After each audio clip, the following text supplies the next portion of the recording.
Hello guys, तो कैसे हो आप सब? मैं अमर जायसवाल आपका अपने इस चैनल ऑफिसर्स एकेडमी पे एक बार फिर से स्वागत करता हूँ।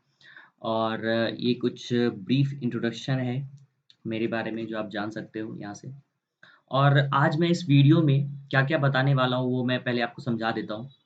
ये एक फ़ॉर्मूला रिवीजन वीडियो है जिसमें मैं आज इस वीडियो में ज्योमेट्री का जितने भी फ़ॉर्मूला होते हैं लाइन्स एंड एंगल से लेके और क्वाड्रिलेटरल तक जितने भी फ़ॉर्मूला हैं, उन सभी का डिस्कशन मैं आज करने वाला हूँ यहाँ पे। और आपको ये वीडियो देखना इसलिए बहुत ज़रूरी है क्योंकि किस तरह से रिवीज़न किया जाता है लास्ट टाइम एग्ज़ाम के टाइम में, वो आपको सीखना है। और ये जो फंडा है, ये जो तरीका है, ये मैंने खुद के लिए अपनाया था और ये काफ़ी कारगर साबित हुआ था मेरे एग्ज़ाम्स के लिए, जिसके कारण मेरे को क्वांट में काफ़ी अच्छे मार्क्स आए एसएससी सीजीएल मेंस में। तो आप लोग भी इसे फ़ॉलो कर सकते हैं, चाहे वो कोई भी एग्ज़ाम क्यों ना हो, ठीक है? तो अब बिना वक़्त गवाए हुए आज स्टार्ट करते हैं और ज्योमेट्री का नेक्स्ट पार्ट जो है, सर्किल वाला पार्ट, वो नेक्स्ट लेक्चर में आएगा, ओके? नेक्स्ट वीडियो में। तो इस चैनल को सब्सक्राइब कर लो जिससे कि आपको नोटिफ़िकेशन मिलता रहे। तो बिना वक़्त गवाए हुए स्पीड वे में हम लोग इसको करते हैं और आप लोग सेम जो तरीका है ना अपने कॉपी और पेन पे कर सकते हो, इस वीडियो को देखने के बाद और after revision of any subjects of any chapters, okay? तो ये जो पहला है हमारा, ये एक्यूट एंगल है। एक्यूट एंगल किसे बोलते हैं? वैसा एंगल जिसका जो मेज़रमेंट हो वो लेस देन 90 डिग्री, उसे हम लोग क्या बोलेंगे? Acute angle. अगर आपको ये सब पता है तो आप स्किप कर सकते हो, आगे देख सकते हो, लेकिन वीडियो अंत तक देखना बहुत इम्पोर्टेंट है, कुछ कुछ आपको सीखने को ज़रूर मिल जाएगा। नेक्स्ट है ऑब्ट्यूस एंगल। ऑब्ट्यूस एंगल क्या होता है? जब थीटा का जो वैल्यू होता है वो 90 से तो ग्रेटर होता है लेकिन 180 से छोटा होता है, तो वैसे कंडीशन में उस एंगल को क्या बोलते हैं हम लोग? Obtuse angle. ये हमारा राइट एंगल, इसे ये तो सबको पता होगा। राइट एंगल किसे कहते हैं? जब ये एंगल 90 हो। ये हमारा स्ट्रेट एंगल। स्ट्रेट एंगल किसे बोलते हैं? जब एंगल का मेज़रमेंट क्या हो 180 हो, उसे हम लोग स्ट्रेट एंगल बोलते हैं। ये हमारा रिफ्लेक्स एंगल। रिफ्लेक्स एंगल किसे बोलते हैं? जब एंगल का जो मेज़रमेंट हो वो 180 से तो ग्रेटर हो बट 360 से क्या हो? छोटा हो, तो वैसे कंडीशन में उसको हम लोग क्या बोलते हैं? Reflex angle, okay? Next complementary angle. जब 2 एंगल का सम 90 हो जाए तो वैसे कंडीशन में दोनों एंगल को एक दूसरे का कॉम्प्लीमेंट्री एंगल बोलते हैं। जैसे कि एक राइट एंगल ट्रायंगल में हम लोग देख सकते हैं, ये एक राइट एंगल ट्रायंगल है। तो ये एंगल तो 90 होता है, तो बचे हुए 2 एंगल का सम क्या होगा? 90। तो ये दोनों एक दूसरे का क्या होता है? कॉम्प्लीमेंट्री हमेशा किसी भी राइट एंगल ट्रायंगल में, ओके? यहाँ पे भी देख सकते हो ये पूरा एंगल क्या है? 90। तो ये एंगल 1 और एंगल 2 एक दूसरे का कॉम्प्लीमेंट्री एंगल हो गया। अगर एक एंगल इसमें x होगा तो दूसरा क्या हो जाएगा? 90 माइनस x। एक एंगल 30 होगा तो दूसरा एंगल क्या होगा? 60 होगा, लाइक इस तरह से। नेक्स्ट है सप्लीमेंट्री एंगल। जब 2 एंगल का सम हमारा 180 आ जाए, तो वैसे कंडीशन में दोनों एंगल को एक दूसरे का सप्लीमेंट्री एंगल बोलते हैं। जैसे linear pair of angle. Linear pair of angle क्या बोलते हैं? जब 2 एंगल का सम हमारा 180 हो जाए तो उसे हम लोग लीनियर पेयर भी बोलते हैं, लीनियर पेयर ऑफ एंगल्स। और उस कंडीशन में लीनियर पेयर में जो एंगल्स होते हैं वो दोनों एक दूसरे का क्या होता है? सप्लीमेंट्री होता है। अगर ये 30 डिग्री है तो ये 150 डिग्री हो जाएगा। समझ रहे हो ये? अगर ये 45 होगा तो ये 135 डिग्री हो जाएगा। तो ऐसे कंडीशन में दोनों एंगल क्या बोलते हैं? Supplementary angle. नेक्स्ट लाइन में हम लोग जाते हैं नेक्स्ट स्लाइड में। यहाँ पे आप देख सकते हो जब 2 लाइन एक दूसरे को इंटरसेक्ट करता है तो उस कंडीशन में जो एंगल्स बनते हैं उसे हम लोग वर्टिकली अपोजिट एंगल भी बोलते हैं। यहाँ पे लीनियर पेयर ऑफ एंगल्स भी बनते हैं, एडजेसेंट एंगल भी बोलते हैं हम लोग बहुत केस को। तो कौन से एंगल के पेयर को क्या बोलते हैं वहाँ सीखते हैं हम लोग, ठीक है? यहाँ पे सीख रहे हैं। जैसे 2 लाइन एक दूसरे को इंटरसेक्ट कर रहा है तो अपोजिट एंगल जो होता है ना वो होता है वर्टिकली अपोजिट एंगल और ये दोनों आपस में इक्वल भी होता है। मतलब ये इसके इक्वल होगा। अगर ये 30 डिग्री होगा तो ये भी क्या होगा? 30 डिग्री। ये इसका वर्टिकली अपोजिट एंगल हो गया और ये दोनों आपस में क्या होंगे? इक्वल होंगे। अब इसमें एडजेसेंट एंगल किसे बोलेंगे? तो 1 और 3 जो हो गया वो एडजेसेंट एंगल हो गया। 1 एंड 4 जो है वो एडजेसेंट एंगल है। 4 और 2 एडजेसेंट एंगल है। 2 एंड 3 एडजेसेंट एंगल है। और यहाँ देख सकते हैं लीनियर पेयर ऑफ एंगल्स भी बन रहा है क्योंकि ये देखो एक लाइन है, उसको एक दूसरा लाइन कट कर रहा है। तो ये पूरा एंगल कितना होगा? 180 और इन दोनों एंगल का सम कितना होगा? 180 ऑब्वियसली। तो ये दोनों एक दूसरे का सप्लीमेंट्री भी हो जाएगा तो इसे लीनियर पेयर ऑफ एंगल्स बोल सकते हैं। Like 1 and 4 combines to form a linear pair, okay? Next है यहाँ पे एबी और सीडी दो पैरेलल लाइन है। जब दो पैरेलल लाइन को एक ट्रांसवर्सल, इसे हम लोग क्या बोलते हैं? ट्रांसवर्सल। जब दो पैरेलल लाइन को एक ट्रांसवर्सल कट करता है तो बहुत सारे एंगल्स बनते हैं। तो आइए देखते हैं किन एंगल्स को क्या बोलते हैं। पहला होता है हमारा क्रॉसपॉन्डिंग एंगल। क्रॉसपॉन्डिंग एंगल समझते हैं यहाँ से, हिंदी में उसे बोलते हैं संगत कोण। संगत कोण का मतलब होता है, देखो, सेम पोजीशन पे लाई करने वाला, जैसे ये एंगल और ये एंगल सेम पोजीशन पे, राइट? तो इसे हम लोग कॉरस्पॉन्डिंग एंगल या संगत कोण बोल सकते हैं। जैसे यहाँ पे 2 और 6 सेम पोजीशन पे, तो संगत कोण हो गया। उसी तरह देखो यहाँ से ये एंगल और ये एंगल दोनों सेम पोजीशन पे, राइट? तो 4 और 6 भी 8 भी संगत कोण हो गया। उसी तरह लेफ्ट हैंड साइड में देखो ये एंगल और ये एंगल दोनों सेम पोजीशन पे है, तो मतलब 1 और 5 संगत कोण। सिमिलरली 3 एंड 7 भी क्या हो गया? संगत कोण। कॉरस्पॉन्डिंग एंगल्स हम लोग समझ गए हैं। एक होता है अल्टरनेट इंटीरियर एंगल, ओके? ये समझते हैं क्या होता है। जब दो पैरेलल लाइन को एक ट्रांसवर्सल कट करता है तो अल्टरनेट मतलब एक लाइन के अपोजिट साइड में, तो इस लाइन के अपोजिट ये एंगल हो गया, इस लाइन के अपोजिट ये एंगल हो गया। और इंटीरियर मतलब ये पैरेलल लाइन के अंदर लाई कर रहा है, इसलिए ऐसे हम लोग क्या बोलते हैं? Alternate interior angle, right? Similarly देखो ये एंगल और ये एंगल, ये दोनों आपस में क्या होते हैं? इक्वल भी होते हैं, और इसे अल्टरनेट इंटीरियर एंगल का पेयर बोल सकते हैं, क्योंकि ये दोनों पैरेलल लाइन के अंदर लाई कर रहा है और अल्टरनेट साइड है इस लाइन की, ट्रांसवर्सल की, ठीक है? अब होता है एक, लाइक यहाँ से आप देख सकते हो 3 एंड 6 आपस में इक्वल होगा, अल्टरनेट इंटीरियर एंगल। 5 एंड 4 भी आपस में इक्वल होगा, अल्टरनेट इंटीरियर एंगल। अब हम लोग देखेंगे अल्टरनेट एक्सटीरियर एंगल क्या होता है, राइट? जब दो पैरेलल लाइन को एक ट्रांसवर्सल कट करता है तो देखो ये एंगल और ये एंगल, सबसे पहले देखो ये ट्रांसवर्सल के अपोजिट साइड में, एक लेफ्ट साइड में तो एक राइट साइड में है। और एक्सटीरियर इसलिए बोलते हैं क्योंकि देखो ये पैरेलल लाइन के बाहर लाई कर रहा है, ये पैरेलल लाइन के बाहर लाई कर रहा है, ये भी पैरेलल लाइन के बाहर, इसलिए ये दोनों क्या हो गया? Alternate exterior angle, right? तो ये एंगल और ये एंगल भी क्या हो गया? Alternate exterior angle. Vertically opposite angle आप लोग को समझा चुका हूँ मैं, ये 2 और 8 वर्टिकली अपोजिट एंगल हो जाएगा। 1 एंड 4 क्या हो जाएगा? वर्टिकली अपोजिट एंगल हो जाएगा, राइट? तो अब आगे बढ़ते हैं, हम लोग देखेंगे ऑल अबाउट ट्रायंगल्स, ठीक है? तो ट्रायंगल बहुत तरह के होते हैं, राइट? एक होता है acute angle triangle. Acute angle triangle वो होते हैं जब सभी एंगल का मेजरमेंट वो लेस देन 90 डिग्री हो, तो वैसे कंडीशन में हम लोग ट्रायंगल क्या बोलते हैं? Acute angle triangle. Obtuse angle triangle किसे बोलते हैं? जब किसी ट्रायंगल का कोई एक एंगल जो हो वो 90 से बड़ा हो, तो उसको हम लोग क्या बोलते हैं? Obtuse angle triangle. एक से ज्यादा एंगल कभी भी 90 से बड़ा नहीं हो सकता है किसी भी ट्रायंगल में, क्योंकि तीनों एंगल का सम जो होता है ना, वो 180 होता है। अगर दो को ही हम लोग 90 से बड़ा ले लेंगे तो दो ही एंगल का सम 180 से ग्रेटर हो जाएगा, तो तीसरा एंगल निगेटिव। और हम लोग जानते हैं कभी भी किसी ट्रायंगल का एंगल जो है निगेटिव नहीं हो सकता है, राइट? तो हम लोग बोल सकते हैं कि एक ट्रायंगल का जब एक एंगल ग्रेटर देन 90 हो तो उसे ऑब्ट्यूज एंगल ट्रायंगल बोलते हैं, राइट? और होता है एक इक्विलैटरल ट्रायंगल। इक्विलैटरल ट्रायंगल वो होता है जिसमें सभी साइड आपस में क्या होते हैं? इक्वल होते हैं, और सभी एंगल भी आपस में क्या होते हैं? इक्वल होते हैं। और इक्विलैटरल ट्रायंगल के केस में सभी एंगल का मेजरमेंट जो होता है वो 60 डिग्री होता है, ओके?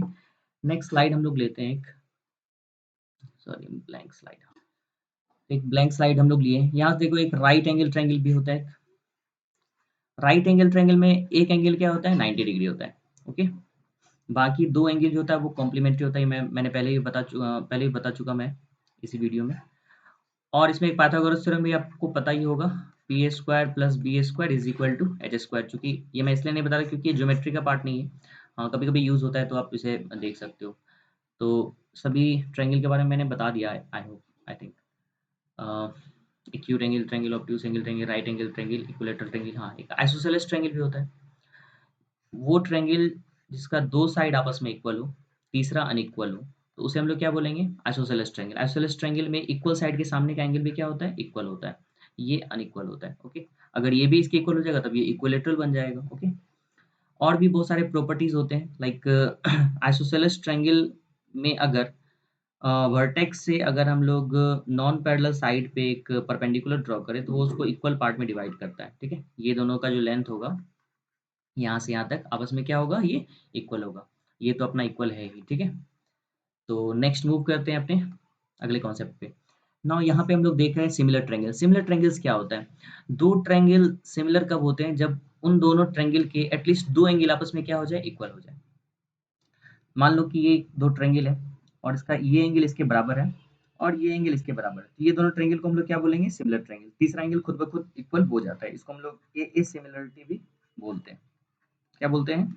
ए सिमिलरिटी, ओके? तो इसे हम लोग ध्यान में रख सकते हैं। और एक और तरीका होता है मतलब सिमिलरिटी फाइंड करने का, एस, ठीक है? एसएएस क्या होता है? एसएएस सिमिलरिटी ये आपको जानना ज़रूरी है। मान लो कि अम, 2 ट्रायंगल है, 2 ट्रायंगल का 2 साइड का रेशियो मान लो एबी अपॉन अरे नाम तो एबी दे दिया इसमें डीईएफ ले लो इसको, ठीक है? एबी अपॉन डी का रेशियो जो है ये इक्वल हो जाए किसके? एसी अपॉन डीएफ के। ये पहले से आपको गिवन है। एबी अपॉन डीई और एसी अपॉन डीएफ ये इक्वल है और साथ में ये दिया हुआ है कि एंगल ए जो है एंगल डी के बराबर। ठीक है? इसको हम लोग एसएएस सिमिलरिटी बोलते हैं। ऐसा कंडीशन जब होगा तो हम लोग क्या समझेंगे कि ये दोनों ट्रायंगल आपस में क्या है? सिमिलर है। ओके? एक और कंडीशन होता है एसएसएस सिमिलरिटी। एसएसएस सिमिलरिटी क्या होता है? हमें नहीं पता है कि 2 ट्रायंगल सिमिलर है या नहीं, ठीक है? बस ये गिवन है कि इन ट्रायंगल के साइड्स का जो रेशियो है मतलब AB upon DE is equal to BC upon EF is equal to AC upon DF ये गिवन हो, हम लोग आसानी से बोल सकते हैं कि ये दोनों ट्रायंगल आपस में क्या होगा? सिमिलर होगा। इसे एसएसएस सिमिलरिटी हम लोग बोलते हैं एंड वाइस वर्सा। इसका उल्टा भी सही है। अगर 2 ट्रायंगल सिमिलर होंगे, ये गिवन है कि 2 ट्रायंगल आपस में सिमिलर है, तो ये सारा प्रॉपर्टी फॉलो होगा। मतलब 2 ट्रायंगल अगर सिमिलर होते हैं, तो उनके साइड्स का रेशियो आपस में क्या होता है? इक्वल होता है। ओके? तो और कुछ तो सिमिलरिटी में नहीं छूटा। आगे एरिया का प्रॉपर्टी है, वो मैं बता दूँगा। ठीक है? नेक्स्ट मूव करते हैं। हाँ, तो ये हमारा कॉन्ग्रुएंट ट्रायंगल। कॉन्ग्रुएंट ट्रायंगल क्या होता है? 2 ट्रायंगल कॉन्ग्रुएंट कब होंगे? जब वो एक को दूसरे के ऊपर अगर रखा जाए, तो वो पूरी तरह से उसे क्या कर ले? ऑक्यूपाई कर ले, मतलब ढक ले। उसको हम लोग क्या बोलते हैं? कॉन्ग्रुएंट ट्रायंगल मतलब उसके शेप एंड साइज़ बिल्कुल भी क्या हो? सिमिलर हो, मतलब सेम हो, बिल्कुल इक्वल। तो उसे हम लोग क्या बोलते हैं? कॉन्ग्रुएंट बोलते हैं। अब कॉन्ग्रुएंट बहुत तरह के होते हैं। ऐसे एस से हम लोग कॉन्ग्रुएंट पता करते हैं, एसएस एस से करते हैं, एएस ए से करते हैं और आरएचएस से करते हैं। ये 4 प्रॉपर्टीज़ होता है जिससे हम लोग अ, ये ध्यान में रख सकते हैं कि 2 ट्रायंगल आपस में क्या होंगे? कॉन्ग्रुएंट होंगे, ठीक है? एसएस प्रॉपर्टी क्या होता है? देखते हैं पहला क्या होता है। जैसे कि 2 ट्रायंगल मान लो ये है, ठीक है? ये साइड इसके इक्वल गिवन हो, ठीक है? जैसे A B C D E F ये दिया हुआ 2 ट्रायंगल, इसमें हमको गिवन है पहले से A B is equal to D. Okay? और क्या गिवन है? ये एंगल ए और एंगल डी आपस में क्या इक्वल है? Angle A is equal to angle D and A C is equal to क्या हो? D F. ये गिवन है तो हम लोग समझ जाएंगे ये दोनों ट्रायंगल आपस में क्या होंगे? कॉन्ग्रुएंट। कॉन्ग्रुएंट का साइन समझ लो क्या होता है? कॉन्ग्रुएंट का साइन ये होता है, ठीक है? तो कॉन्ग्रुएंट होने का मतलब क्या हो गया कि बचे हुए जो साइड्स हैं और एंगल्स हैं वो भी आपस में क्या होंगे? इक्वल है। ये तो हमारा गिवन पार्ट था, ठीक है? ये देने के बाद जो हमारा होगा इसका रिजल्ट जो आएगा वो हम लोग क्या लिख सकते हैं? BC is equal to EF हो जाएगा, angle B is equal to angle E हो जाएगा और angle C is equal to angle F हो जाएगा। तो ये हमारा SAS था। SSS क्या होता है? मान लो 2 ट्रायंगल है, ये साइड इसके बराबर है, ये साइड इसके बराबर गिवन है और ये साइड जो है इसके बराबर गिवन है। तो हम लोग बोल सकते हैं ये दोनों ट्रायंगल आपस में क्या होगा? कॉन्ग्रुएंट। अब एक ट्रायंगल में मेनली 6 पार्ट्स होते हैं, 3 साइड्स और 3 क्या होते हैं? एंगल्स होते हैं। अब तीनों साइड यहाँ पे इक्वल दिया हुआ है, तो ये ट्रायंगल तो कॉन्ग्रुएंट हो गए। तो रिजल्ट में हम लोग क्या बोल सकते हैं? तीनों एंगल्स आपस में क्या होंगे? इक्वल होंगे। कॉरेस्पॉन्डिंग एंगल्स मतलब angle A is equal to angle D हो जाएगा, angle B is equal to angle C हो जाएगा, angle B is equal to angle E हो जाएगा और angle C is equal to angle F हो जाएगा। तो ये भी हमें ध्यान में रखना है कि कौन सा है साइड किसके बराबर है, उस हिसाब से इसका नाम भी चेंज करता है, ठीक है? मैं एक एग्जांपल लेता हूँ। लाइक मान लो ये ए है, बी है, सी है और ये ट्रायंगल है डी ई एफ, ठीक है? अब इसमें मुझे गिवन है angle A is equal to angle E, ठीक है? और A B is equal to हमें दिया है डी ई और A C is equal to हमें ई एफ दिया हुआ है, ठीक है? तो यहाँ पे दोनों कॉन्ग्रुएंट तो होगा पक्का, ठीक है? लेकिन नाम कैसे हम लोग लिखेंगे इसका? कौन सा साइड किसके इक्वल होगा बाद में, ये हमें ध्यान रखना है। तो पहला ट्रायंगल तो एबीसी, ये ऐसे ऐसे हमारा कॉन्ग्रुएंट हो रहा है। तो कॉन्ग्रुएंट होने के बाद हम लोग क्या लिख सकते हैं? ABC congruent. एंगल ए किसके बराबर है? एंगल ई के बराबर। तो एंगल ए की जगह पे एंगल ई आ जाएगा, ठीक है? साइड ई। उसके बाद देखो डी जो है वो किसके इक्वल है? ए बी के इक्वल है, राइट? डी ए बी के इक्वल है। तो ए बी हमारा पहले है तो डी हमारा पहले होना चाहिए, तो दूसरी जगह पे डी आ जाएगा।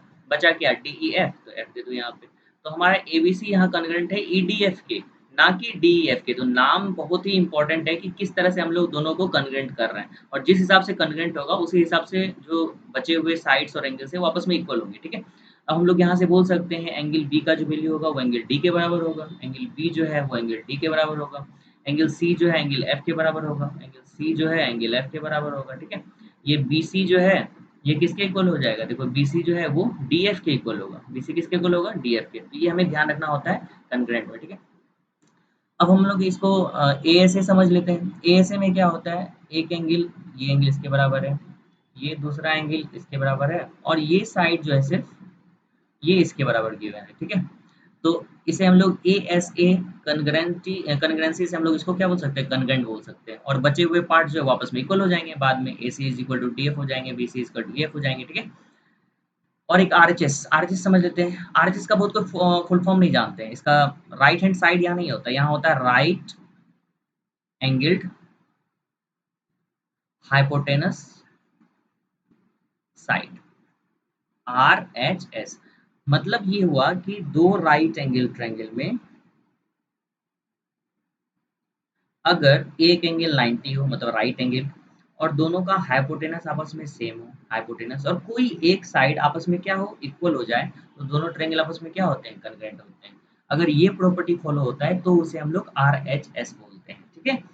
तो इसे हम लोग आर एच एस प्रॉपर्टी से कन्वेंट कर सकते हैं। नेक्स्ट मूव करते हैं अपने अगले कॉन्सेप्ट पे। नेक्स्ट हमारा मीडियन। मीडियन क्या होता है अच्छे से समझना है, इसे बहुत ही इंपॉर्टेंट पार्ट है। मान लो एक ट्रायंगल है, देखो ये मैं तो कहीं से कॉपी किया हूँ ये फिगर।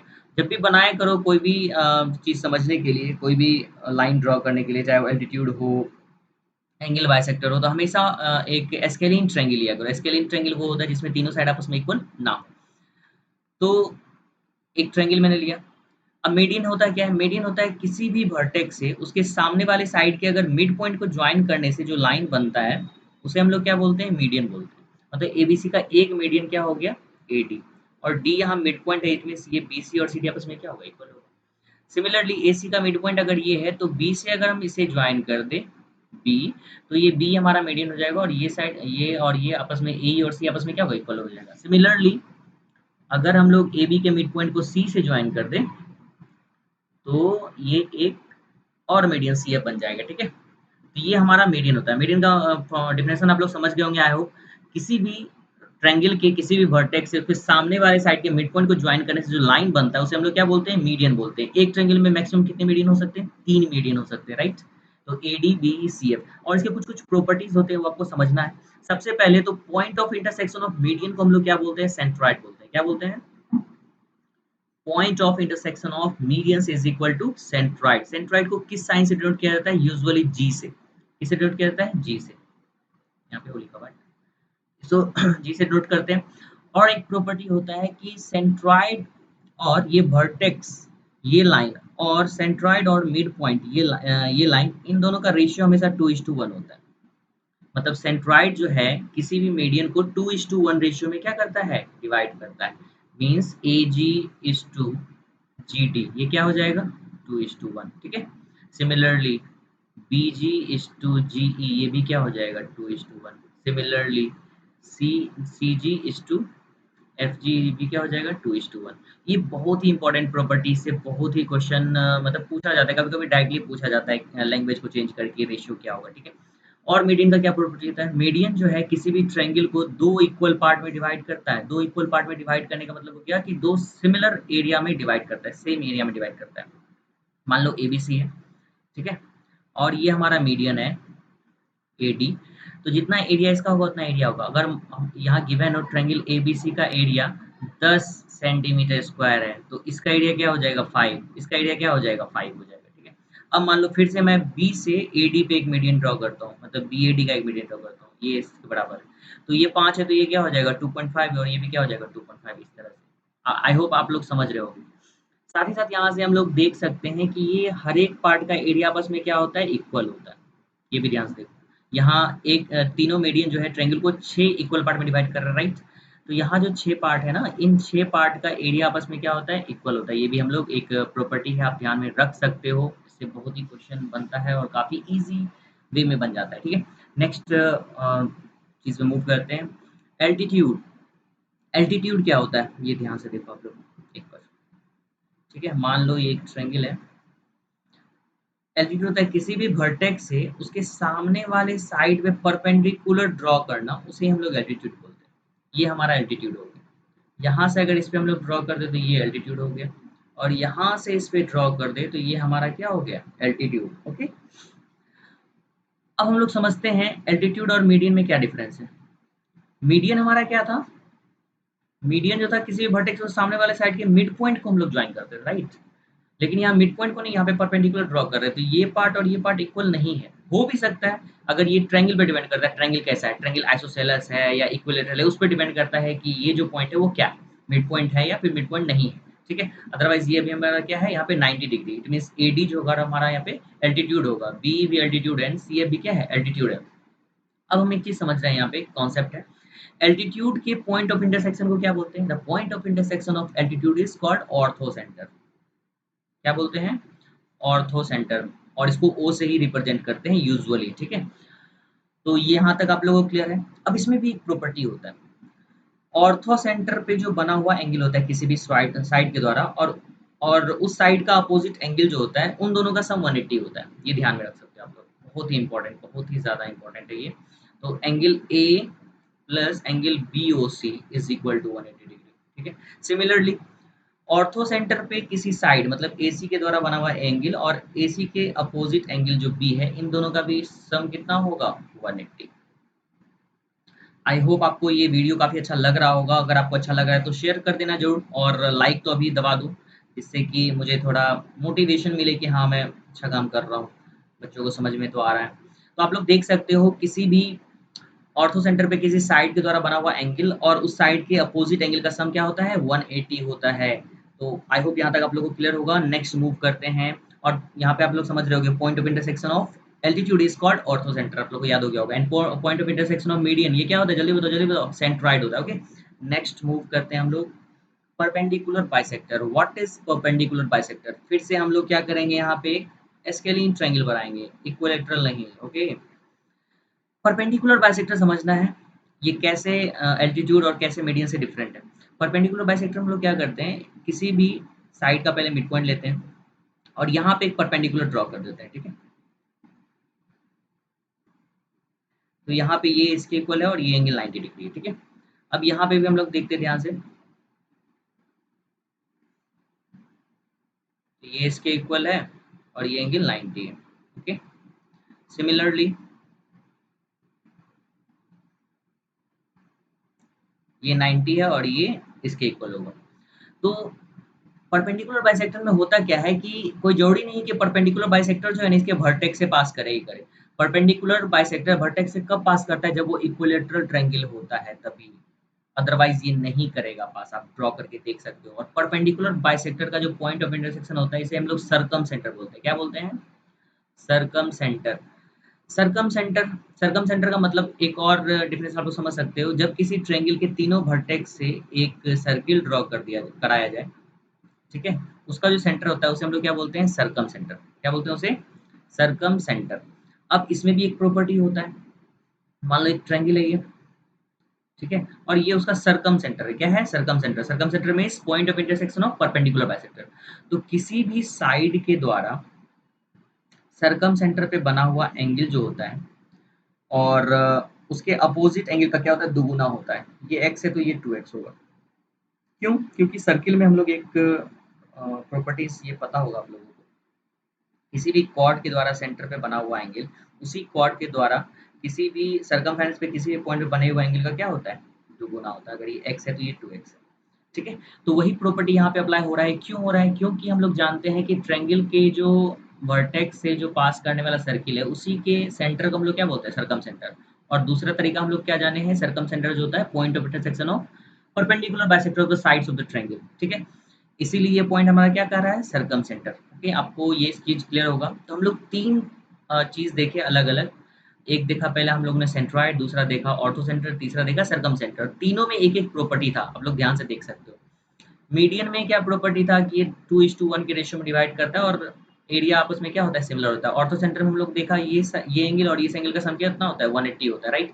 और यहाँ पे अभी हम लोगों ने देखा सरकम सेंटर में कि सरकम सेंटर में बना हुआ एंगल जो होता है उसके किसी भी वर्टेक्स से बने एंगल का क्या होता है, दुगुना होता है। सिमिलरली आप इधर भी देख सकते हो, मतलब ये एंगल जो होगा, यहाँ से बताता हूँ मैं, ये एंगल का दुगुना हो जाएगा ये एंगल, ठीक है।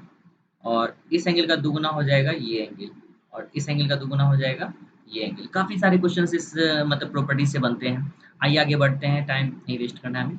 हाँ, नेक्स्ट एक अच्छा, यहाँ पाइथागोरस थ्योरम है। पाइथागोरस तो पता ही है, किसी भी राइट एंगल ट्रायंगल में अगर ये P है, अगर ये B है, अगर ये H है, तो P² plus E square is equal to H square. I hope ये चीज़ आपको पता ही होगा पहले से, फिर भी अब एक देख लेते हैं। ट्रायंगल का एक प्रॉपर्टी है, ट्रायंगल के तीनों एंगल का सम कितना होता है 180, मतलब 1 + 2 + 3 इज इक्वल टू 180 डिग्री। 1 2 3 मैंने यहाँ पे एंगल को डिनोट किया है, ठीक है।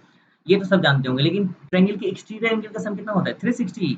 It means x + y + z हमारा क्या होगा 360। ओके, सिर्फ ट्रायंगल ही नहीं, किसी भी पॉलीगन के एक्सटीरियर एंगल्स का सम जो होता है वो कितना होता है 360। ये हमेशा ध्यान में रखना, याद कर लो इसे अच्छे से। हाँ, लेकिन ध्यान में रखना है कि एंगल कौन सा लेते हैं। एंगल को हम लोग सेम तरीके से हम लोग आगे बढ़ाएंगे। मतलब अगर देखो ये इस डायरेक्शन में जा रहा है तो यहाँ से जाके इस डायरेक्शन में मूव करेगा, मतलब ये एक्सट्रा एंगल हम लोग बनाए, यहाँ से जाने के बाद इस एंगल में, इसको अलग वे में हम लोग एक्स्ट्रा एंगल को नहीं बनाएंगे। देखो देखो, जैसे कि हम लोग अगर इसको ऐसे प्रोड्यूस कर रहे हैं तो ये एक्स्ट्रा एंगल बना, तो नेक्स्ट अगर हम लोग इस वे में मूव कर रहे हैं तो यहाँ भी हम लोग इस वे में मूव करके इसी को आगे बढ़ाएंगे, ठीक है।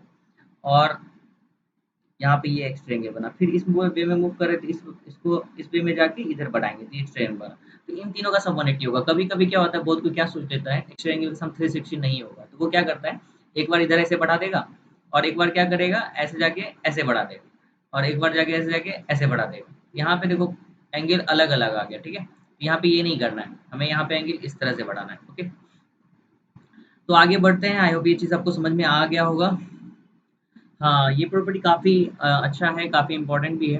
किसी भी ट्रायंगल में, ध्यान से देखना आप लोग, किसी भी ट्रायंगल में अगर किसी दो साइड को प्रोड्यूस किया जाता है तो उसके एक्सटीरियर एंगल जो बनते हैं, तो एक्सटीरियर एंगल का जो एंगल बाइसेक्टर जो होता है वो जहाँ पे मिलेगा तो उससे जो एंगल का फॉर्मेशन होगा उसका वैल्यू क्या होता है 90 माइनस a/2। ए क्यों लिखा हूँ मैंने, क्योंकि ये एंगल हम लोग ए मान लिए, ठीक है। तो इस एंगल का आधा को अगर 90 में सब्ट्रैक्ट कर देंगे तो ये एंगल हमारा आ जाएगा। प्रॉपर्टीज क्या, तो समझ रहे हो ना, किसी भी ट्रायंगल के दो साइड को अगर प्रोड्यूस किया जाए तो एक्स्ट्रा एंगल जो बनता है उसका एंगल बाइसेक्टर जहाँ पे मिलेगा वो एंगल जो बनेगा वो 90 माइनस a/2 होगा। इसी में क्या होता है, इंटीरियर एंगल जब मिलता है तो मान लो किसी भी ट्रायंगल के दो एंगल का एंगल बाइसेक्टर अगर हम लोग ड्रॉ करते हैं, ठीक है, तो एंगल बाइसेक्टर जो ड्रॉ करेंगे उससे जो एंगल बनेगा वो एंगल क्या होता है 90 + a/2। 90 + a/2, ए क्या हो गया हमारा ये एंगल। इन सेंटर के बारे में शायद छूट गया है हमारा ना, इन सेंटर मैंने वहाँ लिखा था लेकिन बताया नहीं मैंने। ओके, यहाँ बता देता हूँ मैं। इन सेंटर क्या होता है, point of intersection of angle bisector of triangle. किसी भी ट्रायंगल में तीन एंगल होते हैं, इन तीनों एंगल का एंगल बाइसेक्टर जब ड्रॉ करोगे तो उसको क्या बोलते हैं, ये जो पॉइंट मिलेगा इसे हम लोग बोलेंगे इन सेंटर। क्या बोलेंगे इसे, इन सेंटर। आई होप ये चीज़ आपको क्लियर होगा। आगे बढ़ते हैं हम लोग, ये चीज़ हो गया कवर। हाँ, नेक्स्ट मूव कर रहे हैं। ये प्रॉपर्टी समझ लेना हम लोग को, दो पैरेलल लाइन को, ये दो पैरेलल लाइन है उसको एक ट्रांसवर्सल कट किया। ट्रांसवर्सल कट करने के बाद जो भी इंटरनल एंगल्स हमारे बने, इंटरनल एंगल्स के एंगल बाइसेक्टर को अगर हम लोग ड्रॉ करते हैं तो उससे एक नया फिगर बनता है, वो हमारा रेक्टेंगल होता है। क्या होता है, एक रेक्टेंगल। मतलब ये एंगल हमारा 90 आ जाएगा, ये एंगल हमारा 90 आ जाएगा। देखो एक एंगल ये बना था, मैं ड्रॉ करके बताता हूँ ज़्यादा समझ में आएगा चीज़ें, ठीक है। ठीक है, देखो ये एंगल है, इसका एंगल बाइसेक्टर ड्रॉ किया मैंने, ये एंगल था, इसका एंगल बाइसेक्टर ड्रॉ किया, ये एंगल था, इसका एंगल बाइसेक्टर ड्रॉ किया, और ये एंगल था, इसका एंगल बाइसेक्टर ड्रॉ किया। तो ये जो फिगर बना हमारा ना A B C and D, ये फिगर हमारा रेक्टेंगल होगा, क्योंकि ये एंगल 90 हो जाता है, ये भी एंगल 90 हो जाता है, ये भी एंगल 90 और ये भी एंगल क्या हो जाता है 90। तो हमें ध्यान रखना, ये बहुत इंपॉर्टेंट प्रॉपर्टी है, आपको ये आना चाहिए, ठीक है। अब ये देखो बहुत ही इम्पोर्टेंट और बहुत ही ज़्यादा, मतलब इससे तो क्वेश्चन डायरेक्टली पूछते हैं एग्जाम में, पूछे भी जाते हैं। समझना ये क्या फिगर है, ठीक है। सबसे पहले इसमें मैं देख रहा हूँ एबीसी एक ट्रायंगल है, ठीक है। और एएन जो है ना एक एल्टीट्यूड ड्रॉ किया गया, क्या ड्रॉ किया गया है एल्टीट्यूड। और एएम जो है ना वो एंगल बाइसेक्टर है, एंगल ए का, मतलब ये एंगल आपस में किसके है, इसके बराबर। मैं एक बार फिर से ड्रॉ करता हूँ अलग से, समझ में ज़्यादा अच्छे से आएगा। ये मैंने स्केलिन ट्रायंगल लिया, इसका पहले एंगल बाइसेक्टर ड्रॉ करो। एंगल बाइसेक्टर मतलब एंगल को आधा आधा बांटे, ठीक है। तो ये मैंने एंगल बाइसेक्टर ड्रॉ किया, इसे ए एम ले लिया, और यहाँ से एक एल्टीट्यूड ड्रॉ कर लेते हैं। एल्टीट्यूड हमारा ये हो गया ए एन, ये बी है, ये सी है, ये ए। तो ऐसे कंडीशन में हमेशा पूछता क्या है, ये एंगल हमेशा पूछता है, ये वाला एंगल ध्यान में रखो। ये वाला एंगल, इस वाला एंगल का मेजरमेंट क्या होगा, ये एंगल का फॉर्मूला क्या होता है पता है, half into angle B minus angle C. ये ध्यान में रखना, बहुत इंपॉर्टेंट है। ये जो बेस का एंगल होता है ना, इन दोनों का सेपरेट करके 2 से डिवाइड दे दो तो ये एंगल आ जाएगा, ठीक है। इसको प्रूव करना होगा तो आप देख लेना। प्रूव करने में यहाँ पे नहीं आया हूँ, मैं यहाँ पे बताने आया हूँ, आप लोग को रिवीजन करवा रहा हूँ, ओके। अब ये क्या है, ये फिगर जो है हमारा एक एंगल बाइसेक्टर का मतलब थ्योरम से ही टाइप से बना है कुछ, इसको समझना है। यहाँ पे ए एल जो है ना वो एक्सटीरियर एंगल ये वाला, मतलब मैं अलग से फिगर बनाता हूँ थोड़ा सा, इसका समझ में आएगा, ठीक है। जैसे ये हमारा बना और ये हमारा एंगल है, इसका एंगल बाइसेक्टर में ड्रॉ करता हूँ इधर, ठीक है। ए बी सी, ये एल और इसे बढ़ाता हूँ टी तक, ठीक है। और ये एंगल आपस में थीटा है, ये भी क्या है हमारा थीटा, दोनों थीटा थीटा, ठीक है इधर। तो ऐसे कंडीशन में जब किसी एक्सटीरियर एंगल के बाइसेक्टर जो है वो प्रोड्यूस साइड को कहीं एल पे मिलता है, तो वैसे कंडीशन में ये एंगल और ये एंगल का सम जो होता है वो इस एंगल के दुगुने के बराबर होता है, मतलब angle A B C plus angle A C D, sorry ये एंगल नहीं, ये angle A C D is equal to 2 into angle A L C. मतलब ये एंगल और ये एंगल का सम जो होता है इस एंगल का दुगुना होता है। इस प्रॉपर्टी को ध्यान रख सकते हो, आप लोग को कभी कभी एग्जाम में पूछता है ये देखो बहुत ही इंपॉर्टेंट है। यहाँ पे क्या है, एक ट्रायंगल है, ठीक है। और इस ट्रायंगल में क्या है, ध्यान से देखो आप, इस ट्रायंगल का ये वाला एंगल का बाइसेक्टर और एक एक्सटीरियर एंगल का बाइसेक्टर जिस पॉइंट पे मिलेगा वहाँ पे एक एंगल का फॉर्मेशन होता है, और ये एंगल होता है ना इस एंगल का आधा होता है। ये ध्यान रखिए, ये थीटा है तो ये क्या हो जाएगा थीटा बाई 2। ये बहुत ही मतलब फेमस प्रॉपर्टी है, बहुत क्वेश्चन से डायरेक्टली पूछते हैं, आप लोग इसे याद रख सकते हो। नेक्स्ट मूव करते हैं अपने अगले क्वेश्चन पे। अगले क्वेश्चन बोल रहा हूँ, सॉरी अगले मतलब थ्योरी भी। ये क्वेश्चन है किसी भी क्वाड्रिलेटरल में कोई भी दो एंगल का बाइसेक्टर जिस पॉइंट पे मिलता है वहाँ पे एक न्यू एंगल का फॉर्मेशन होता है, और वो एंगल का जो वैल्यू होता है ना वो होता है half angle C plus D, मतलब अलग से दो, मतलब दो अलग जो एंगल है उन दोनों के सम का हाफ, ठीक है। समझ रहे हो ये चीज़, फिर से मैं बताता हूँ। जैसे मान लो एक क्वाड्रिलेटरल है, कुछ भी कोई भी क्वाड्रिलेटरल है, ये कोई जोड़ी नहीं कि पैरेललोग्राम हो, कोई भी क्वाड्रिलेटरल हो। मान लो ये ए बी है और ये सी डी है, तो ए का एंगल बाइसेक्टर और बी का एंगल बाइसेक्टर जहाँ पे मिलेगा ना, तो इस एंगल का जो वैल्यू होता है, ये एंगल, इस एंगल का वैल्यू इन दोनों एंगल पे डिपेंड करता है, ठीक है। अगर ये दोनों का एंगल हम लोग को गिवन है सी और डी, तो हम लोग क्या करेंगे सी प्लस डी बाई 2 कर देंगे, तो ये एंगल हमारा आ जाएगा, ठीक है। नेक्स्ट मूव करते हैं एंगल बाइसेक्टर थ्योरम, ये बहुत ही ज़्यादा इंपॉर्टेंट है। हम लोग एक अलग से फिगर बनाएंगे थोड़ा एस्केलिन वाला, राइट। एस्केलिन बनाना क्यों इंपॉर्टेंट है, क्योंकि इक्विलेटरल में कोई प्रॉपर्टी को हम लोग डिफरेंशिएट नहीं कर पाएंगे। किसी भी ट्रायंगल में अगर किसी एक एंगल का बाइसेक्टर हम लोग ड्रॉ किए हैं यहाँ पे ए एम, मतलब ये एंगल हमारा इसके बराबर है, तो एंगल बाइसेक्टर थ्योरम क्या कहता है कि जो एंगल का कंटेनिंग साइड है मतलब ए बी और ए सी, इसका जो रेशियो होगा ना वो जो लाइन है हमारा एंगल बाइसेक्टर जो है वो सामने वाला साइड को जो दो पार्ट में डिवाइड करता है उसके रेशियो के इक्वल होगा, मतलब B M upon C M, ठीक है। मतलब A B by A C is equal to B M upon C M. बहुत लोग इसे ऐसे भी याद करते हैं, मतलब इस साइड का ये रेशियो और इस साइड का ये रेशियो आपस में इक्वल होता है, मतलब A B upon B M is equal to A C upon C M. तो आप इसे ऐसे भी याद रख सकते हो और ऐसे भी याद रख सकते हो, ये आप पे डिपेंड करता है, ठीक है। नेक्स्ट मूव करते हैं। पहले तो एक्सटीरियर एंगल बाइसेक्टर समझ लेते हैं। हम लोग इंटीरियर एंगल बाइसेक्टर सभी कोई जानते हैं, लेकिन एक्सटीरियर एंगल बाइसेक्टर बहुत कोई भूल जाते हैं और एग्जाम में आ जाता है तो क्वेश्चन छूट जाता है, राइट। जब किसी ट्रायंगल का एबीसी एक ट्रायंगल है, इसका ये वाला एंगल था, इसका बाइसेक्टर ड्रॉ किया गया, मतलब ये दोनों आपस में क्या इक्वल है, इसका बाइसेक्टर ये है, तो ऐसे कंडीशन में देखो हमारा फॉर्मूला वही लगता है, ध्यान से सोचना है सीखना है। यहाँ पे सबसे पहले ए बी बाई सी कर देंगे, मतलब दो साइड का रेशियो जो होता है वो किसके इक्वल होगा, जो एंगल बाइसेक्टर है, एंगल बाइसेक्टर जो है वो इस साइड को किस रेशियो में डिवाइड कर रहा है, तो इस साइड को पहला रेशियो क्या बनेगा, देखो बी से जाएंगे कहाँ अब तक, जो बाइसेक्टर वाला पॉइंट है उसके पास, बी डी के पास, फिर जाएंगे हम लोग सी से उसके पास, सी डी के पास।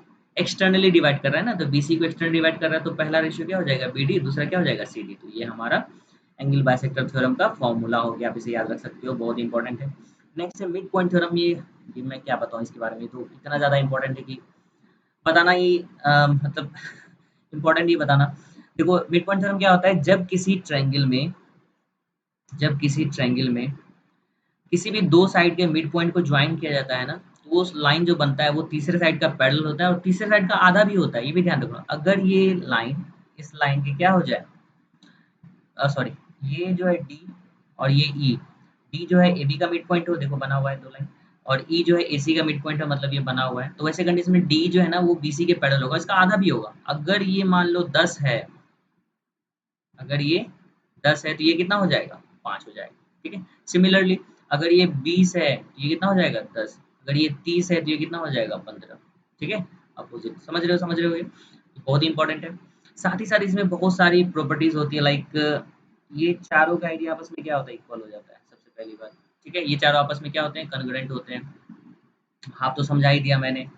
अ, और कभी-कभी देखो ये वाला हमारे पास जो है ना, ये वाला ट्रेपीजियम जो है इसका एरिया डायरेक्टली दे देता है, और इसका एरिया देखो, इस दोनों का area of triangle A D E upon area of trapezium B C E D, ये क्या होता है? 1:3 हो जाएगा। देखो 1:3 कैसे हुआ? अभी मैंने बताया ना, ये इसका एरिया, इसका और इसका, चारों का आपस में क्या होता है? इक्वल होता है। अगर इसका एरिया 1 मान लो, इसका एरिया 1, इसका एरिया 1, इसका एरिया 1, तो 1 1 1 है तो इसका एरिया तो 1 हो गया, और इन तीनों का एरिया को सम करेंगे तो 3 आ जाएगा। तो ये रेशियो काफ़ी काम देता है। कभी-कभी बोलेगा कि इस ट्रेपीजियम का एरिया जो है वो 39 सेंटीमीटर स्क्वायर है, तो इस ट्रायंगल का एरिया कितना होगा? तो सीधे 13 हो जाएगा ना, ये 13 आ गया इसका। तो ये रेशियो काफ़ी काम का है, आप इसे ध्यान में रख सकते हो, ठीक है। और देखो ये जो बनता है हमारा, ये 4-4 पैरेललोग्राम भी यहाँ बन जाते हैं, यहाँ भी ध्यान रखना, जैसे कि B F E D, D F C E, A D F E, ये सब आपस में क्या होते हैं? पैरेललोग्राम। क्यों? अभी जस्ट में हमने सीखा है ना कि किसी भी ट्रायंगल के अगर 2 साइड के मिड पॉइंट को जॉइन करें तो तीसरे लाइन वो पैरेलल हो जाता है। ये इसके पैरेलल हो गया, ठीक है। अब मान लो इसका ये मिड पॉइंट है, इसे मिला दे तो ये लाइन इसके पैरेलल हो जाएगा। देखो अब ये इसके पैरेलल है, ये इसके पैरेलल, तो पैरेललोग्राम नहीं हो गया?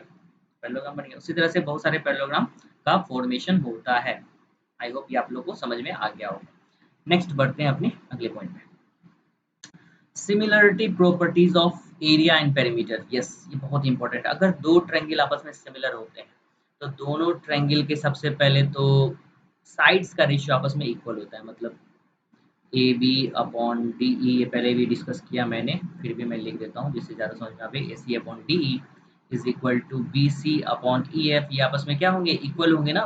इसको ए वाई बी मान लेते हैं। तो ये साइड्स का रेशियो है, तो साइड का रेशियो जो होता है ना वो उसके पेरीमीटर के रेशियो के इक्वल भी होता है। मतलब अगर इसका पेरीमीटर हम लोग P मान लें, P1, इसका पेरीमीटर P2, तो P2, मतलब कि अगर दो ट्रायंगल आपस में सिमिलर हो तो उनके साइड्स का रेशियो जो है उनके पेरीमीटर के रेशियो क्या होता है? इक्वल होता है, ओके।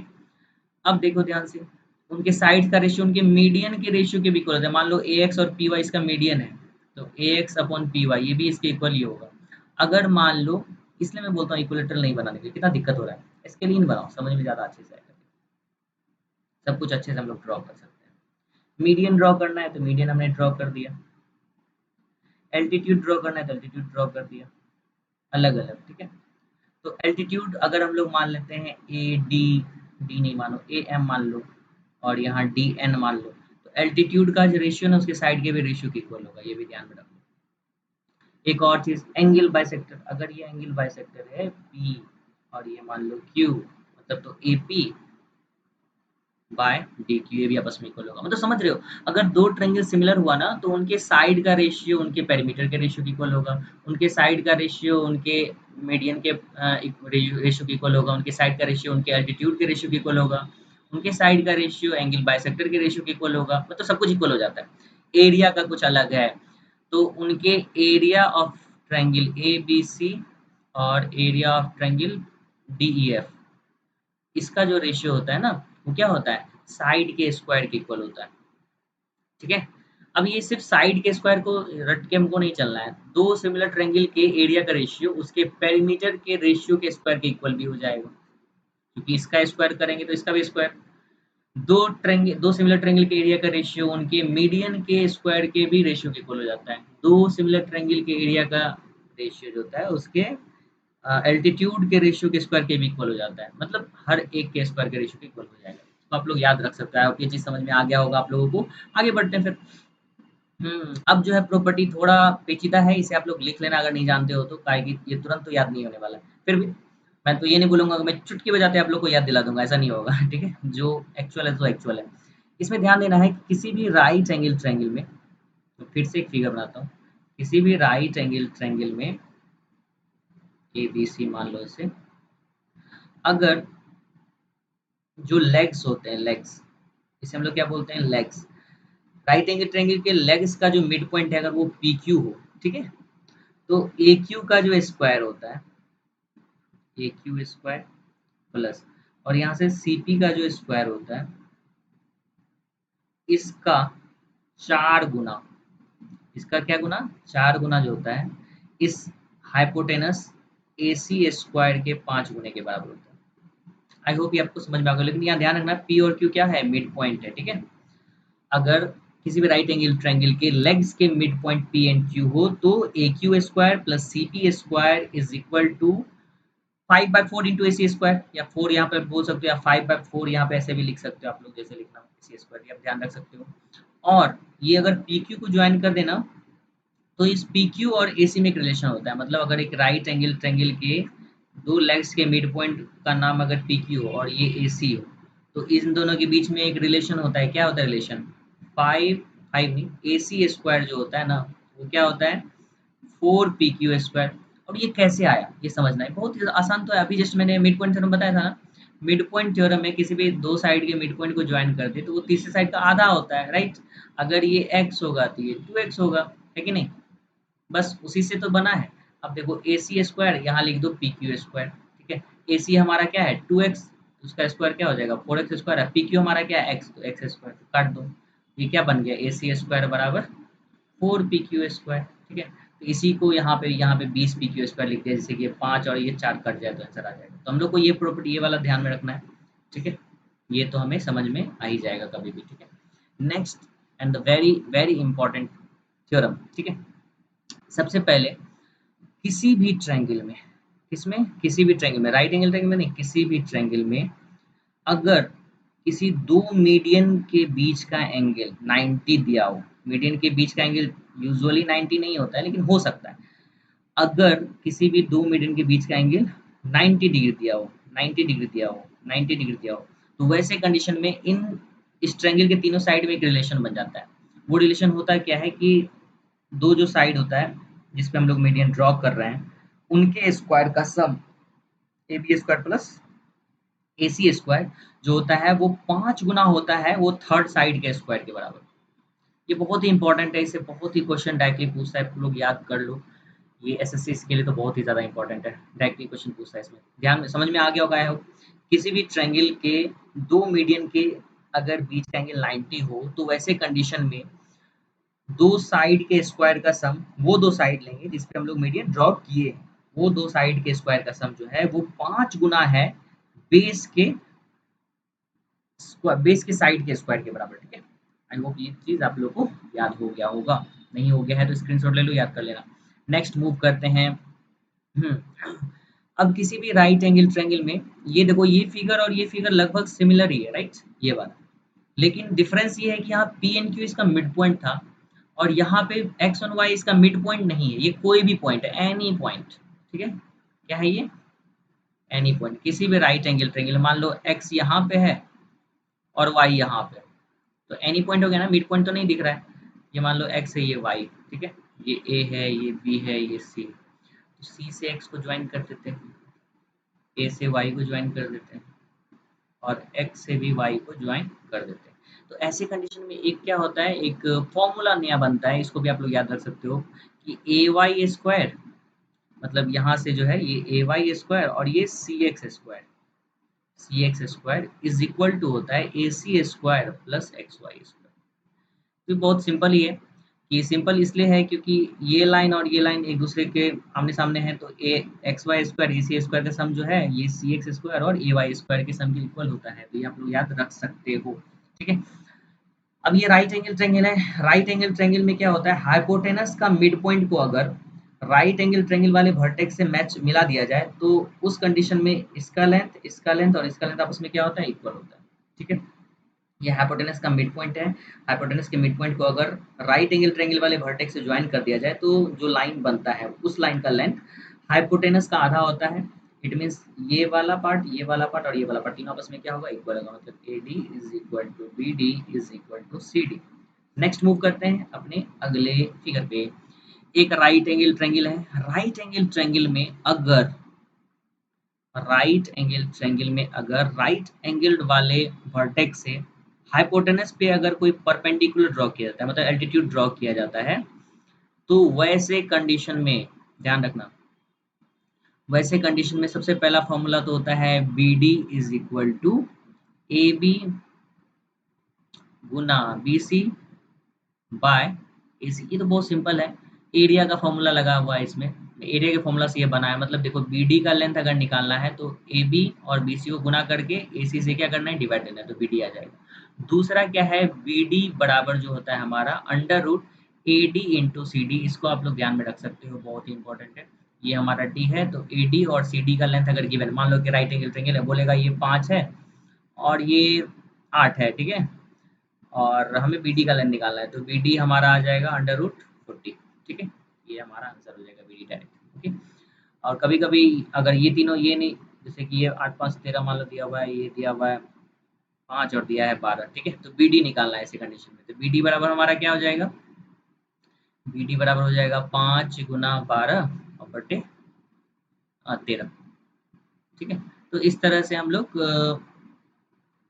बहुत सारा फाइंड कर सकते हैं। ये एग्जैक्ट नहीं है कि ये सही है गलत है, मैंने ऐसे कोई नंबर ले लिया समझाने के लिए, आपको ये चीज़ समझ में आ गया होगा। ये दोनों फॉर्मूला बहुत ही ज़्यादा इंपॉर्टेंट है। नेक्स्ट है प्रॉपर्टीज ऑफ सिमिलरिटी। ओके, जब किसी भी हम लोग यहाँ पे देख रहे हैं ट्रेपेजियम है, राइट। एक ट्रेपेजियम में अगर उसके डायगोनल को मिला दिया जाए, उसे दो ट्रेंगल, चार ट्रेंगल का फॉर्मेशन होता है, तो दो अपोजिट ट्रेंगल आपस में क्या होता है, सिमिलर होते हैं, मतलब ये इसके सिमिलर होगा और ये इसके सिमिलर होगा। अगर इसका नाम ओ दे दिया जाए, इसका नाम ए, इसका नाम बी, इसका सी, इसका डी, तो ऐसे कंडीशन में यहाँ से ओ ए और ये ओ सी का जो रेशियो होता है वो किसके इक्वल होगा, ओ बी बाय ओ सी के, मतलब इसके बाय इसके रेशियो इक्वल होगा, ठीक है। आई होप ये चीज़ सबको क्लियर होगा, मतलब ये बाय ये इज इक्वल टू ये, सॉरी ये बाय ये, ठीक है। नेक्स्ट मूव करते हैं अपने अगले पे। टू मीडियस है इक्वल देन, हाँ ये ध्यान में रखना। अब बोलेगा ये एक ट्रायंगल है जिसमें कि बीई और सीएफ का लेंथ इक्वल है। जैसा ही ऐसे होता है ना, ऐसा कब हो सकता है, जब ये ट्रायंगल या तो इक्विलेटरल हो या तो आइसोसेलेस हो। तीसरे मीडियन के बारे में कुछ नहीं बताया है तो हम लोग इसको आइसोसेलेस ही बोलेंगे, ठीक है। अदरवाइज अगर तीसरा मीडियन भी आपस में इक्वल दे दिया जाए, मतलब बोलेगा बी सी एफ और ए डी ये तीनों आपस में इक्वल है, तो ये क्या हो जाएगा, इक्विलेटरल हो जाएगा, ठीक है, ध्यान रखना। नेक्स्ट है triangle on the same base and between two parallel lines are equal in area. ये भी बहुत इंपॉर्टेंट है, समझ सकते हो। मान लो कि दो पैरेलल लाइन है और एक बेस को हम लोग फिक्स कर लेते हैं, ठीक है, ये बेस हो गया। इस बेस पे हम लोग एक ट्रायंगल ये बना लिया मान लो, और दूसरा ट्रायंगल बना लिए ये वाला। ये दोनों का एरिया आपस में क्या होगा, सेम हो जाएगा। ये बी सी मान लो, ये ए मान लो, ये डी मान लो, मतलब ए बी सी ट्रायंगल का एरिया जो है बी डी सी के क्या होगा, आपस में इक्वल होगा। यही है प्रॉपर्टी है, आप ध्यान में रख सकते हो। सिमिलरली अगर एक पैरेललोग्राम और एक ट्रायंगल जो है वो सेम पैरेलल लाइन के बीच में हो और सेम बेस पे हो, तो वैसे कंडीशन में ट्रायंगल का एरिया जो होता है उस पैरेललोग्राम का आधा होता है। मान लो ये पैरेललोग्राम बन गया, ठीक है, पैरेललोग्राम बना ना, ये, ठीक है, ये इसके पैरेलल, ये इसके पैरेलल था एक, और ये बेस, इसी बेस पे एक ट्रायंगल बना दो, ऐसा ट्रायंगल, ठीक है। तो ये ट्रायंगल का जो एरिया होगा ना इस पैरेललोग्राम का क्या होगा, आधा होगा। अगर पैरेललोग्राम का एरिया 10 है तो ये 5 होगा, ठीक है। आगे कुछ है क्या, आगे तो बहुत कुछ है। ओके, यहाँ पे देखते हैं, ये बहुत ही इंपॉर्टेंट फॉर्मूला है, आप ध्यान में रख सकते हो। अगर ये मान लो ट्रेपेजियम है, ट्रेपेजियम के दो नॉन पैरेलल साइड्स का अगर मिड पॉइंट को ज्वाइन कर दिया जाए, ठीक है, तो एक न्यू लाइन बनता है ई एफ। तो ये ई एफ जो है ए डी के पैरेलल होगा और ये बी सी के पैरेलल होगा, सबसे पहली बात।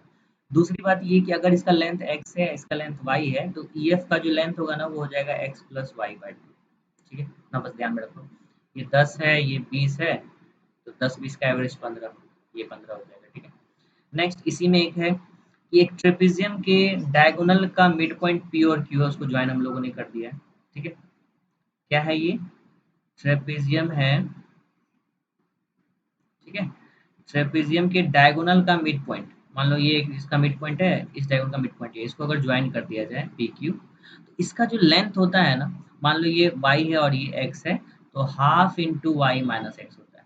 मतलब अगर ये वाई है पूरा, ये एक्स है, तो obviously Y is greater than X है, तो हमें समझ में आ रहा है। तो पी क्यू का जो लेंथ होगा ना वो क्या होता है, हाफ होता है और वाई माइनस एक्स होता है, मतलब half into Y minus X, ये पी क्यू वाला।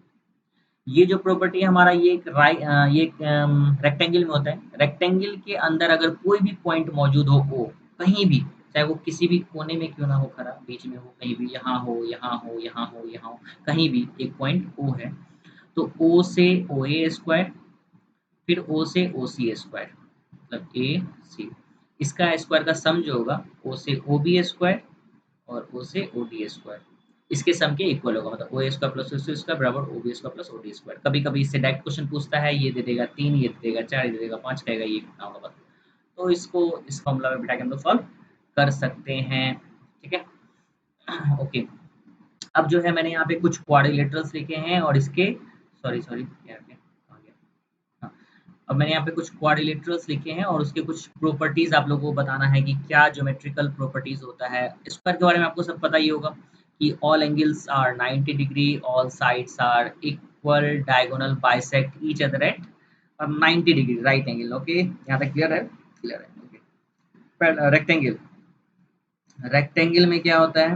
Opposite sides are equal, all angles are 90 degree, diagonal bisect each other but not at 90 degree, मतलब डायगोनल बाइसेक्ट तो करता है एक दूसरे को लेकिन 90 पे नहीं करता है, स्क्वायर में लेकिन 90 पे करता है, ठीक है? पैरेललोग्राम, पैरेललोग्राम में क्या होता है? Opposite sides are parallel and also opposite sides are equal, okay? Opposite angles are equal, okay? And adjacent side का सम जो होता है वो 180 होता है। एडजेसेंट साइड का सम कितना होता है? 180 डिग्री। आप ये ध्यान में रख सकते हो, अपोजिट अपोजिट एंगल्स इक्वल होते हैं, अपोजिट साइड्स इक्वल होते हैं, एडजेसेंट एंगल का सम क्या होता है? 180 होता है। ये बहुत इंपॉर्टेंट है। और इसका एरिया होता है A इंटू एच, अगर ये हाइट h हो, ठीक है? ये भी ध्यान में रखना।